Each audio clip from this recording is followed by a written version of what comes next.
Last year, the Moto G was one of the most impressive budget smartphones we've ever seen, and last week, Motorola announced a brand new Moto G, the Moto G.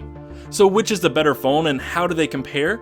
I'm Taylor Martin, this is Pocketnow, and this is the new Moto G versus the old Moto G.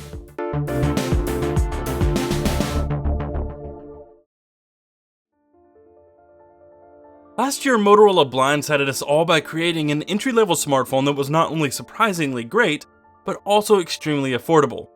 We'd seen this done before on other platforms like Windows Phone with the Lumia 520, but very few Android smartphones before the Moto G were both affordable and worth buying.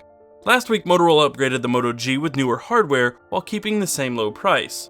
What's new, what's different, and most importantly, what's better? Let's find out. At a glance, it's possible to mistake the first and second generation Moto Gs for one another.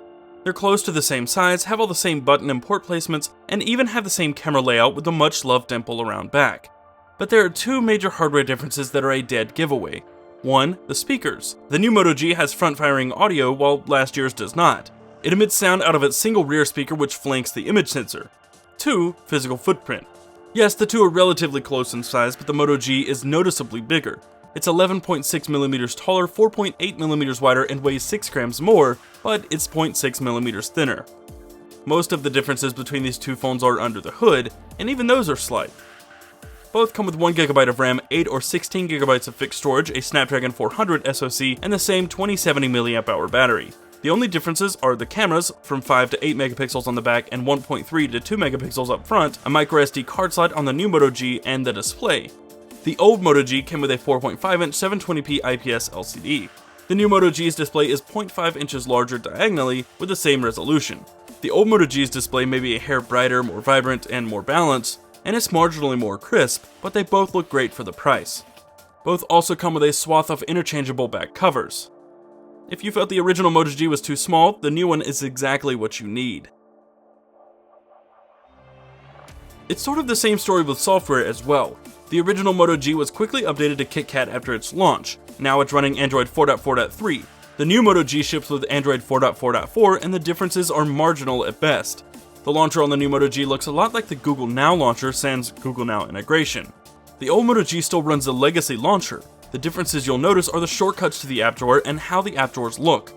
The old Moto G has a solid black background and the legacy tab for widgets. The new Moto G's background is translucent, and to add widgets you'll need to long press on a blank space on the home screen. Other than that, the software is practically identical, even including Motorola's add-ons like Moto Assist or Migrate.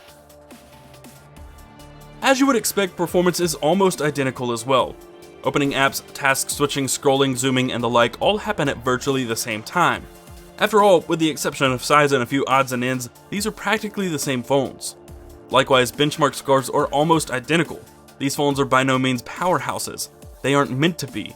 They're budget phones and they perform accordingly. You can play some games without a problem, but you can also push them to their limits quite easily, especially with just 1GB of RAM. What isn't clear is how much the additional screen real estate will affect battery life.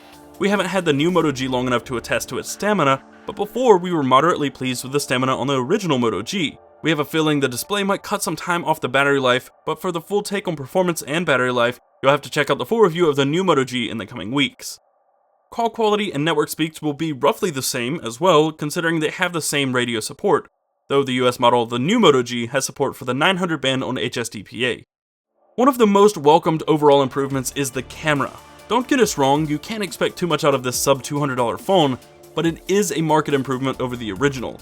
In our short testing, it's more reliable and consistent, its pictures appear more true to life, it has higher dynamic range out of the box, it isn't as quick to overexpose, and it has a wider field of view. The old Moto G's pictures seem cold and stark. The newer Moto G has more resolution to work with and manages to take pretty impressive photos by comparison. And lest we forget those dual front-facing speakers on the new model, don't get too jazzed about them.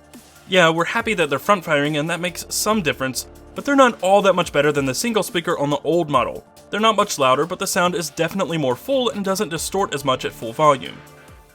And best of all, you can change the launch phrase to anything you want. Hello, computer. And best of all, you can change the launch phrase to anything you want. Hello, computer. It's nice to have two speakers blasting sound straight at your face, but this is no boom sound, folks. That's for sure. Frankly, we were really impressed with the original Moto G. It was a killer deal for a phone that wasn't half bad. For anyone looking to not break the bank for a no-contract smartphone, the Moto G was the obvious choice. But now, with the new Moto G, we're only more certain of that recommendation. It's bigger, has a better camera, expandable storage, and newer software. The build feels more premium, and the phone looks nicer and has front-firing audio. If you are pleased with the original and are looking to upgrade to something new, the Moto G is a fantastic buy once more. But even if you feel the newer Moto G is a little too large, you can probably still find an older Moto G for a killer price. So keep your eyes out for that as well.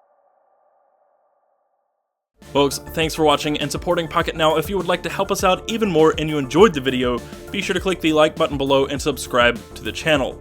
You can find us around the web on Twitter, Facebook, and Google+ at Pocketnow. I'm Taylor Martin, Casper Tech on Twitter, and I will see you next time.